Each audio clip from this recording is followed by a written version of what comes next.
খানজাহান আলীর বসতভিটা দেখার উদ্দেশ্যে আমরা রওনা হলাম।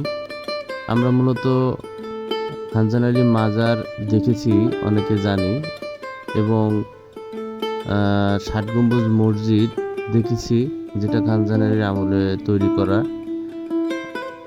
তবে খানজাহান আলীর বসতভিটা কখনো দেখি নেই, অনেকে জানিও না। তো আজকে আমরা তার বসতভিটা দেখার উদ্দেশ্যে বের হয়েছি, সাথে কিছুটা বন্ধুরা রয়েছে। সাথে থাকুন এবং দেখতে থাকুন, ভালো লাগবে। আপনারা যারা দেখতে ইচ্ছুক তারা ষাট গম্বুজ মসজিদের দক্ষিণ পাশের দিকে চলে আসবেন। মানে সীমানার শেষে একটি রাস্তা রয়েছে, সেই রাস্তার পাশ ঘেঁষে একটি চিকুন রাস্তা চলে গিয়েছে এবং রাস্তার উপরেই একটি সাইনবোর্ড দেয়া রয়েছে যে বসতভিটার যাওয়ার রাস্তা।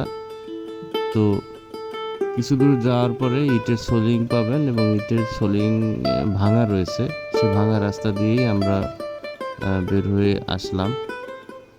এলাকার লোকজন তার কোনো অস্তিত্বই রাখেনি, সম্পূর্ণ এরিয়াটাই হচ্ছে তার নিজের, যে যার মতো করে ব্যবহার করেছে।